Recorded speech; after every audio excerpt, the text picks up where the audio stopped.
اللهم صل على سيدنا ومولانا محمد معدن الجود والکرم وآلہ واصحابہ وبارک وسلم۔ اللہ سبحانہ و تعالیٰ نے اپنے حبیب علیہ الصلوۃ والسلام کی دعا سے جناب طفیل ابن عمرو الدوسی کو نشانی کے طور پر ایک نور عطا فرمایا، اور فرسٹ ٹائم وہ نور ان کی پیشانی پر چمکا، اور ان کی گزارش پر اللہ تبارک و تعالیٰ نے وہ نور ان کی اسٹک کے کنارے پر رکھ دیا، جس کی وجہ سے ان کی جو اسٹک تھی، جو لاٹھی تھی، وہ جگمگانے لگی، روشن ہو گئی۔ اور اسی وجہ سے جناب طفیل ابن عمرو الدوسی کو لوگ ذوالنور کہا کرتے تھے۔ ان کا یہ لقب تھا ذوالنور، یعنی نور والا، کہ اللہ تبارک و تعالیٰ نے ان کو خاص نور عطا فرمایا، جو نشانی اور جو سائن تھا کہ یہ مسلمان ہوئے ہیں۔ تو حضرت طفیل ابن عمرو کہتے ہیں، جب میں ٹیلے سے نیچے اتر رہا تھا، میری پوری قوم نے دیکھا کہ میری جو لاٹھی ہے، جو میری اسٹک ہے، وہ چمک رہی ہے اور جگمگا رہی ہے، اس پر ایک خاص قسم کا نور جو ہے وہ روشن ہو رہا ہے۔ اس کے بعد فرماتے ہیں، میں گھر آیا، رات گزاری، صبح ہوئی۔ صبح کو میرے باپ جو کافی بوڑھے تھے مجھ سے ملنے کے لیے آئے، تو حضرت طفیل کہتے ہیں کہ میں نے اپنے باپ سے کہا کہ ابا جی، آج سے میرا اور آپ کا کوئی تعلق نہیں ہے، آج سے میرا آپ کے ساتھ کوئی رشتہ نہیں ہے۔ تو باپ نے گھبرا کے پوچھا کیوں؟ تو حضرت طفیل ابن عمرو الدوسی نے کہا کہ میں نے اسلام قبول کر لیا ہے، میں نے محمد مصطفیٰ صلی اللہ تعالی وسلم کی غلامی قبول کر لی ہے، اب میرا اور آپ کا رشتہ ٹوٹ گیا ہے، آپ کے راستے الگ ہے، میرا راستہ الگ ہے۔ تو باپ نے کہا کہ بیٹے، جو دین تم نے قبول کیا ہے وہی دین میں بھی قبول کرنا چاہتا ہوں۔ تو حضرت طفیل بڑے خوش ہوئے اور اپنے والد سے کہا کہ جائیے غسل کر کے آئیے، اچھے کپڑے پہن کے آئیے، پاک صاف، پھر جو میں اسلام کے بارے میں سیکھ کر کے آیا ہوں وہ میں آپ کو بھی سکھاؤں گا۔ کہتے ہیں میرے والد گئے، غسل کیا، پاک صاف کپڑے پہنے، اور پاک صاف کپڑے پہن کر کے جب واپس آئے تو میں نے انہیں اسلام کی وہ ساری تعلیمات دی اور سکھائی جو میں نے اللہ کے رسول صلی اللہ تعالی وسلم سے سیکھا تھا، اور انہیں کلمہ شہادت بھی پڑھا دیا، تو ان کے والد مسلمان ہو گئے۔ اس کے بعد کہتے ہیں میرے والد کے بعد میری بیوی آئی مجھ سے ملنے کے لیے، تو میں نے کہا، بیوی سے بھی وہی بات کہی کہ اب تمہارے ساتھ میرا کوئی تعلق اور رشتہ نہیں ہے، اب تم مجھ سے مل نہیں سکتی ہو۔ تو بیوی نے پلٹ کے کہا جلدی سے کہ میرے ماں باپ آپ پر قربان ہوں، ناراضگی کی وجہ کیا ہے؟ آپ کوئی بات تو بتاؤ، آپ کیوں ناراض ہیں، کیوں مجھ سے ملنا نہیں چاہتے ہیں؟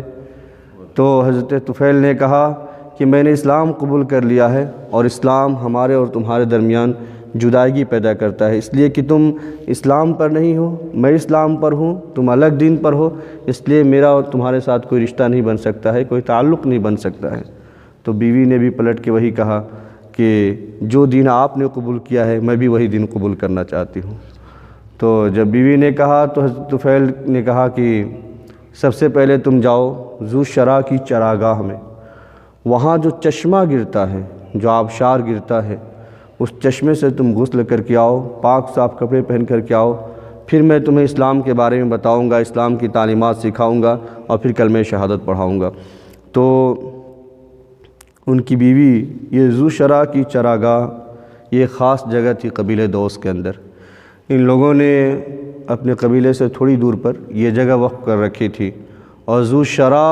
ان کے بت کا نام تھا، جس بت کی یہ پوجا کرتے تھے، جس بت کی عبادت کرتے تھے پورے قبیلے کے لوگ۔ تو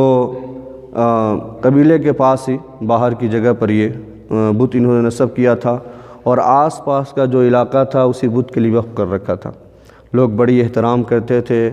اور بڑی ہی عقیدت کے ساتھ اس جگہ پہ جایا کرتے تھے۔ وہاں جو چشمہ، جو آبشار گرتا تھا اس کو بھی ہاتھ لگانا پسند نہیں کرتے۔ تو بیوی نے کہا کہ آپ کہہ رہے ہیں کہ ذو شرا کی چراگاہ سے جا کے میں غسل کر کے آؤں، وہاں سناٹا ہے، تنہائی ہے، تو آپ ایک بات سوچ لیں کہ کہیں وہ بت، وہ دیوتا جو ہے ہمارے بچوں کو تکلیف اور نقصان نہ پہنچائے، کہ میں جا کر کے اس چشمے میں قدم رکھوں گی، نہاؤں گی، غسل کروں گی، تو آپ ایک بار سوچ لیں کہیں لینے کے دینے نہ پڑ جائیں کہ آپ مجھے وہاں بھیج رہے ہیں غسل کرنے کے لیے اور اس کی وجہ سے جو ہے ہمارے بچوں کو کوئی تکلیف نہ پہنچ جائے۔ تو حضرت طفیل نے بڑی ہی مومنانہ انداز میں اور بڑے یقین کے ساتھ کہا کہ میں اس کی ضمانت و گارنٹی لیتا ہوں کہ وہ پتھر وہ بت تمہارا کوئی نقصان نہیں پہنچا سکتا ہے۔ پھر ان کی بیوی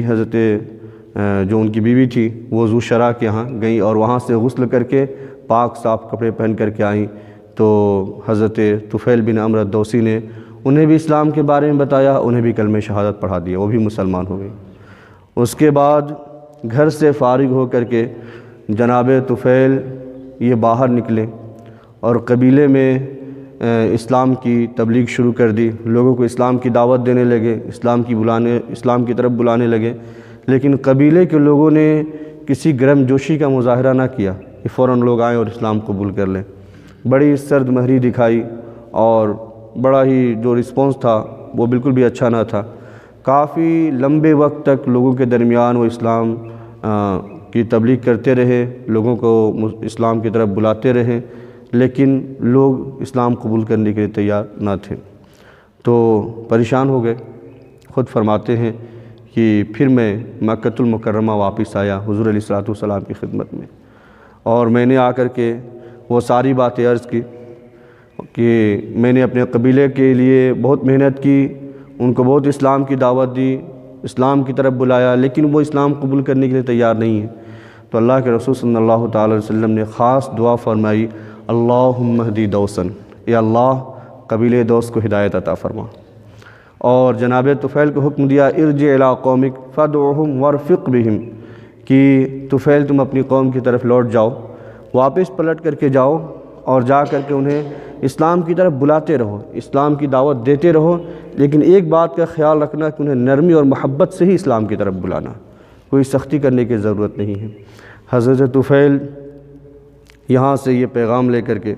گئے اور اس کے بعد فرماتے ہیں کہ میں مسلسل اپنی قوم کے ساتھ کام کرتا رہا، ان کو اسلام کی دعوت دیتا رہا، دین کی طرف بلاتا رہا، یہاں تک کہ اللہ کے رسول صلی اللہ تعالی وسلم مکۃ المکرمہ سے ہجرت کر کے مدینہ تشریف لے گئے۔ جنگ بدر ہو گئی، جنگ احد ہو گئی، جنگ خندق ہو گئی، جب تک میں یہ کام کرتا ہی رہا۔ فرماتے جب جنگ خندق ہو گئی اس کے بعد میں اپنے قبیلے کے 70 سے 80 گھرانے کے لوگوں کو لے کر کے حضور علیہ الصلوۃ والسلام کی خدمت میں مدینہ منورہ حاضر ہوا۔ فرماتے جب میں مدینہ پہنچا ہوں تو معلوم ہوا کہ اللہ کے رسول صلی اللہ تعالی وسلم مدینہ المنورہ میں جلوہ افروز نہیں ہے، آپ جنگ خیبر کے لیے تشریف لے گئے ہیں۔ فرماتے ہیں میں اپنے سارے قبیلے کے لوگوں کے ساتھ جنگ خیبر جہاں ہو رہی تھی خیبر میں، وہاں میں گیا اور وہاں اللہ کے رسول صلی اللہ تعالی وسلم سے شرف ملاقات حاصل کی۔ اور فرماتے ہیں کہ حضور علیہ الصلوۃ والسلام نے ہم پر اتنا کرم فرمایا کہ ہم اس جہاد میں اور جنگ میں شریک نہ ہوئے، لیکن ہمارے تمام قبیلے کے لوگوں نے، اللہ کے رسول صلی اللہ تعالی وسلم نے تمام قبیلے کے لوگوں کو آپ نے جو مال آیا تھا جہاد کے بعد اس میں سے ہم سب کو عطا فرمایا، بغیر جہاد ہی ہمیں مال مل گیا وہاں پر۔ تو یہ اللہ کے رسول صلی اللہ علیہ وسلم کا کرم تھا۔ اور کچھ آگے کے واقعات بھی حضرت طفیل کے حوالے سے انشاءاللہ تبارک و تعالیٰ کل کنٹینیو کریں گے۔ اللہ سبحانہ و تعالیٰ ہم سب کو سیرت پڑھنے سمجھنے پر عمل کرنے کی توفیق عطا فرمائے۔